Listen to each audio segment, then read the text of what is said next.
Good evening students. आज की हमारी वीडियो का टॉपिक है प्लांट किंगडम। तो आज हम इस टॉपिक के most important question NCERT based question हम लोग देखेंगे और उससे क्या है एनसीईआरटी को रिवाइज करने की कोशिश करेंगे। पहला क्वेश्चन है हमारा, विच one of the following is monoecious. Monoecious plant या ऑर्गेनिज्म वो होते हैं जिनमें एक ही प्लांट बॉडी पे या एक ही बॉडी पे फीमेल और मेल रिप्रोडक्टिव स्ट्रक्चर पाए जाते हैं। मतलब एक ही सिंगल बॉडी पे आपका मेल स्ट्रक्चर भी मिलेगा और एक ही सिंगल बॉडी पे आपका फीमेल स्ट्रक्चर ही मिलेगा। तो इसमें आपका ऑप्शन दिया हुआ है Marchantia, date palm, Cycas, Pinus. तो इसमें जो ये तीनों हैं ये डाइशियस हैं। इनमें मेल रिप्रोडक्टिव स्ट्रक्चर अलग प्लांट बॉडी पे और फीमेल रिप्रोडक्टिव स्ट्रक्चर अलग प्लांट बॉडी पे पाया जाता है। तो इसका आंसर जाएगा पाइनस। नेक्स्ट क्वेश्चन है हमारा, विच one of the following statement is wrong. इनमें से 3 स्टेटमेंट सही होंगी और एक स्टेटमेंट रॉन्ग होगी। पहली स्टेटमेंट है, algae increases the level of dissolved oxygen in the immediate environment. ये स्टेटमेंट सही है क्योंकि जहाँ पे एल्गी रहेगी वहाँ पे फोटोसिंथेसिस होगा और ऑक्सीजन रिलीज होगी, तो वहाँ पे डिजॉल्व्ड ऑक्सीजन इंक्रीज होगी। उसके बाद Laminaria and Sargassum are used as food. ये भी स्टेटमेंट सही है, इन दोनों एल्गी को फूड की तरह यूज़ करते हैं। थर्ड स्टेटमेंट है, अगर is obtained from gelidium and gracilaria. ये भी स्टेटमेंट सही है, अगर इन्हीं दोनों एल्गी से होती है। तो ऑब्वियसली फोर्थ स्टेटमेंट आपकी रॉन्ग हो गई। पर देखते हैं इसमें क्या गलत है। Algin is obtained from red algae and carrageenan obtained from brown algae. तो ये क्या है, इन्होंने एक्सचेंज कर दिया है। एल्गिन जो है ब्राउन एल्गी से मिलती है और कैराजिनन रेड एल्गी से मिलती है। तो इसका आंसर जाएगा डी। नेक्स्ट क्वेश्चन है हमारा, conifer are adapted to tolerate extreme environmental condition because of. जो कॉर्निफर्स हैं वो एक्सट्रीम एनवायरमेंटल कंडीशन किस वजह से झेल पाते हैं, किस वजह से उनको उस एनवायरमेंट में अडेप्ट कर पाते हैं। तो यहाँ पे ऑप्शंस दिए हुए हैं, broad hardy leaves, superficial stomata, thick cuticle, presence of vessel. तो इसमें आंसर जाएगा थिक क्यूटिकल। उनमें बहुत ज़्यादा थिक क्यूटिकल पाई जाती है, इस वजह से वो एक्सट्रीम एनवायरनमेंट को क्या है टॉलरेट कर पाते हैं। क्वेश्चन 4th है, which of the following is responsible for पीट फॉर्मेशन। पीट एक टाइप का फॉसिल फ्यूल है जिसको एज अ फ्यूल यूज़ किया जाता है। ऑप्शंस दिए हुए हैं मार्केंशिया, रिशिया, फुनेरिया, स्फेग्नम। तो एनसीईआरटी में क्लियरली मेंशन्ड है कि पीट जो है स्फेग्नम से ऑब्टेन होता है। नेक्स्ट क्वेश्चन है आपका, male gametes are flagellated in. Male gametes ये जो ऑप्शन दिए हुए हैं इनमें किस में फ्लैजिलेटेड है। तो ऑप्शन है एक्टोकार्पस, पायरोगायरा, पॉलीसिफेनॉय, एनाबीना। तो इसका आंसर आपको बेसिकली याद रखना पड़ेगा कि एक्टोकार्पस में मेल जो गैमीट हैं वो फ्लैजिलेटेड होते हैं। नेक्स्ट क्वेश्चन है अपना, मोनोइशियस प्लांट ऑफ कारा शो अक्रेंस ऑफ। तो मैंने आपको बताया है मोनोइशियस प्लांट वो होते हैं जिसमें एक ही प्लांट बॉडी पे मेल और फीमेल रिप्रोडक्टिव स्ट्रक्चर पाए जाते हैं। तो इन्होंने ऑप्शंस दिए हुए हैं, upper antheridium and lower archegonium on the same plant, upper archegonium and lower antheridium on the same plant, antheridiophore and archegoniophore on the same plant, stamen and carpel on the same plant.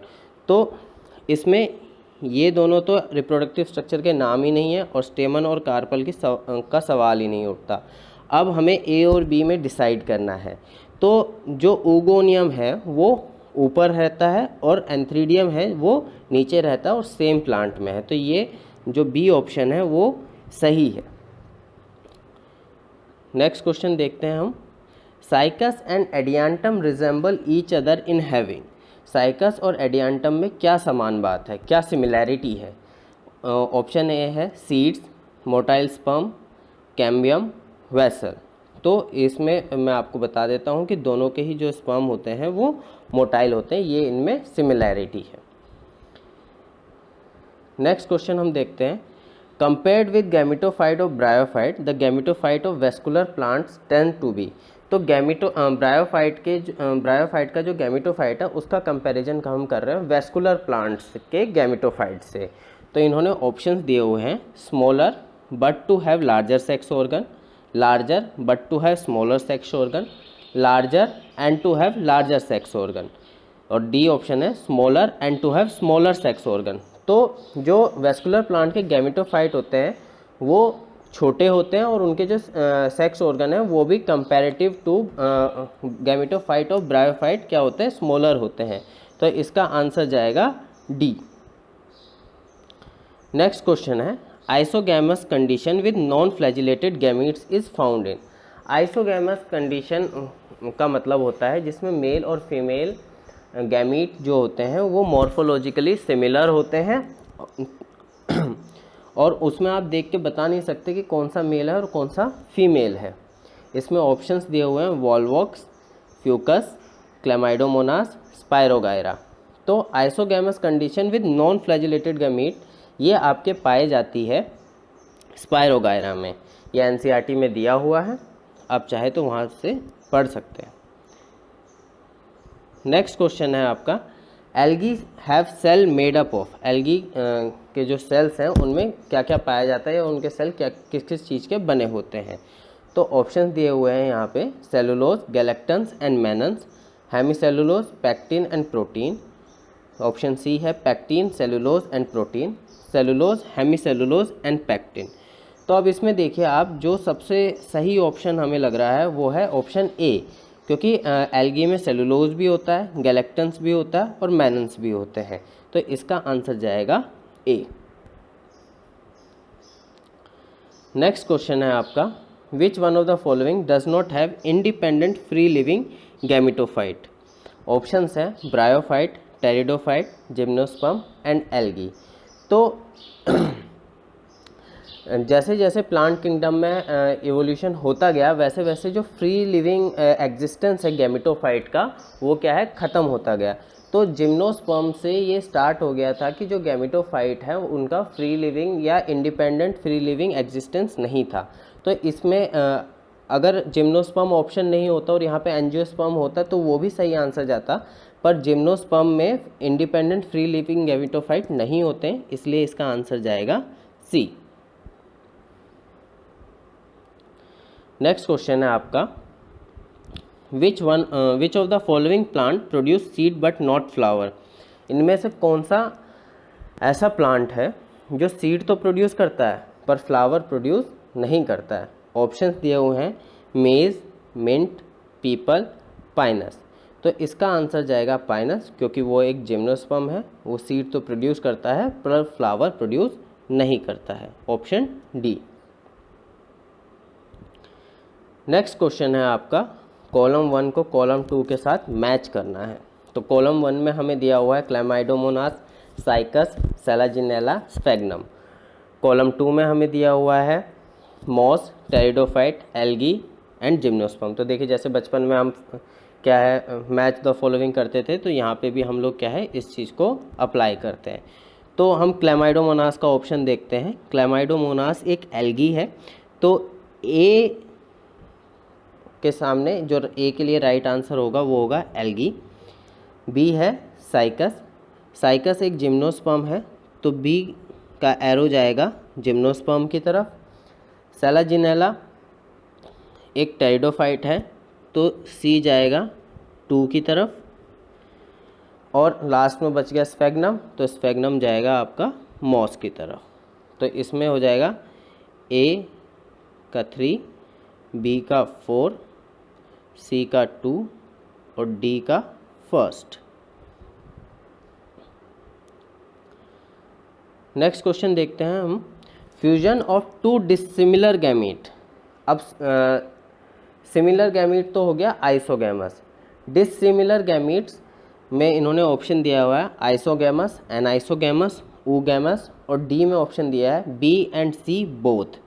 अब देखिए जो anisogamous होता है उसका साफ साफ मतलब निकलता है कि डिसिमिलर गैमीट है, पर ऊगैमस में भी कुछ बच्चों को ये डाउट हो सकता है कि जो मेल गैमीट है वो क्या है स्मॉल होता है और क्या है फीमेल गैमीट बिग होता है। पर यहाँ पे ये मेंशन नहीं किया गया कि मेल गैमीट छोटा है या फीमेल गैमीट बड़ा है, उसने सिर्फ सिंपल आपसे ये पूछा fusion of 2 dissimilar gamete is known as, तो इसलिए यहाँ पे आंसर जाएगा एनाइसोगैमस। अगर उसने ये मेंशन किया होता कि मेल गैमीट क्या है स्मॉलर है और फीमेल गैमेट बड़ा है तो हम शायद ओगैमस के लिए सोच सकते थे। नेक्स्ट क्वेश्चन है अपना, Ulothrix can be described as. Ulothrix के बारे में बताना है, उसके बारे में उसका आधार कार्ड बनाना है हमें, तो उसके बारे में थोड़ी सी जानकारी चाहिए। तो ये पूछ रहे हैं filamentous alga lagging flagellated reproductive stages, तो ये गलत है। फिलामेंटस तो होता है पर उसमें फ्लैजिलेटेड रिप्रोडक्टिव स्टेजेस प्रेजेंट होते हैं। मेम्ब्रेनस एल्गा प्रोड्यूसिंग जूस्पोर, गलत है, मैंने पहले ही ऑप्शन में आपको बता दिया कि फिलामेंटस होता है। थर्ड है filamentous alga with flagellated reproductive stages, तो ये आंसर इसका सही है। यूलोथ्रिक्स एक फिलामेंटस एल्गा है या एल्गी है जिसमें फ्लैजिलेटेड रिप्रोडक्टिव स्टेजेस पाए जाते हैं, तो इसका आंसर जाएगा सी। नेक्स्ट क्वेश्चन है अपना, brown algae is characterized by presence of. Brown algae में इन चारों पिगमेंट में से कौन सा पिगमेंट पाया जाता है? तो पिगमेंट दिए हुए हैं फ्यूकोजैंथिन, हिमेटोक्रोम, फाइकोसाइनिन, फाइकोइराइथिन। तो ये तो बहुत इजी क्वेश्चन हो गया, ऑब्वियसली जिसने भी थोड़ा सा एल्गी के बारे में पढ़ा है तो वो बता सकता है कि ब्राउन एल्गी में फ्यूकोजैंथिन पाया जाएगा। नेक्स्ट क्वेश्चन है अपना, the plant body of moss Funaria is completely sporophyte. अगर मॉस है, मॉस एक ब्रायोफाइट है तो कंप्लीटली स्पोरोफाइट नहीं हो सकता, अल्ट्रेशन ऑफ जनरेशन आपको देखने को मिलेगा ही मिलेगा। प्रीडोमिनेंटली गैमेटोफाइट विद स्पोरोफाइट, सी है कंप्लीटली गैमेटोफाइट, तो ए और सी तो बिल्कुल ही गलत हो गए। प्रीडोमिनेंटली स्पोरोफाइट विद गैमेटोफाइट, तो देखिए भाई ब्रायोफाइट, मॉस एक ब्रायोफाइट और ब्रायोफाइट में मेन प्लांट बॉडी जो होती है वो होती है गैमेटोफाइट। तो प्रीडोमिनेंटली मतलब जो डोमिनेट कर रहा है ना, तो गैमेटोफाइट क्या है, मेन प्लांट बॉडी, और स्पोरोफाइट क्या है बीच में, जब वो क्या है अपना रिप्रोडक्टिव साइकिल कंप्लीट करने की कोशिश करते हैं तो बीच में एक स्पोरोफाइट कंडीशन आती है, तो इसलिए इसका आंसर जाएगा बी। नेक्स्ट क्वेश्चन है अपना 18, in Pinus Cycas gymnosperm the endosperm is. तो ये बात आपको हमेशा याद रखनी है कि जिम्नोस्पर्म में जो एंडोस्पर्म है वो हमेशा ही हैप्लॉइड पाया जाएगा। ये बात आप गांठ बांध लीजिए, याद कर लीजिए, कैसे भी आप अपने दिमाग में बैठा लीजिए कि चाहे जिम्नोस्पर्म का कोई भी प्लांट हो, कैसा भी हो, वो हमेशा वहाँ पर एंडोस्पर्म हैप्लॉइड ही पाया जाएगा। नेक्स्ट क्वेश्चन है अपना, पिक आउट द रॉन्ग, मतलब 3 स्टेटमेंट गलत है, एक स्टेटमेंट तीन स्टेटमेंट सही है और एक स्टेटमेंट गलत है मॉस के बारे में। They are attach to soil through multi cellular and branch rhizoid, ये स्टेटमेंट आपकी बिल्कुल सही है। Vegetative reproduction in mosses is by fragmentation and budding in secondary protonema, ये स्टेटमेंट भी आपकी बिल्कुल सही है। वेजिटेटिव रिप्रोडक्शन के यही 2 टाइप होते हैं। The sporophyte in mosses is more elaborate than liverwort, liverwort एक लेस इवॉल्व क्लास है ब्रायोफाइट की, तो हाँ स्पोरोफाइट मोसिस में ज़्यादा इंडिपेंडेंट होते हैं comparative to sporophyte of liverwort, तो ये भी क्या है सही है। तो ऑब्वियसली डी स्टेटमेंट गलत हो जाएगी, पर उसमें गलती क्या है वो हम देखते हैं। In sexual reproduction the sex organ antheridia and archegonia are produced at the base of leafy shoot. अब जिस बच्चे ने इसको एनसीईआरटी में ध्यान से नहीं पढ़ी है तो उसको इसमें गलती पता ही नहीं चलेगी। इन्होंने सिर्फ एक वर्ड यहाँ पे चेंज किया है, बेस की जगह यहाँ एनसीईआरटी में आप जाके देख सकते हैं एपेक्स लिखा हुआ है, एपेक्स मतलब ऊपर, ठीक है। तो इसलिए कहते हैं कि एनसीईआरटी को बिल्कुल आपको वर्ड बाय वर्ड पढ़ना होता है, क्योंकि इस टाइप के क्वेश्चन भी आप से पूछ लिए जाते हैं। नेक्स्ट क्वेश्चन है अपना, विच one of the following show diplontic life cycle. तो डिप्लॉन्टिक लाइफ साइकिल के बारे में पूछा है, तो इसमें इन्होंने ऑप्शन दिए हुए हैं एक्टोकार्पस, पॉलीसिफनॉय, कैल्प्स और फ्यूकस। तो अगर आपने एनसीईआरटी पढ़ी है तो एनसीईआरटी की second last line of this chapter, मतलब बिल्कुल लास्ट में आप समरी से ऊपर देखेंगे, सेकंड लास्ट लाइन में लिखा हुआ है कि एक्टोकार्पस, पॉलीसिफनॉय एंड कैल्प्स क्या हैप्लोडिप्लॉन्टिक लाइफ साइकिल, और लास्ट लाइन में लिखा हुआ है Fucus show diplontic life cycle, तो इसलिए इसका आंसर जाएगा डी। तो ये जो हमने आपको अभी क्वेश्चंस कराए हैं इनके पीडीएफ आप क्या है डिस्क्रिप्शन से डाउनलोड कर सकते हैं और आंसर की भी डिस्क्रिप्शन से डाउनलोड कर सकते हैं। Thank you very much.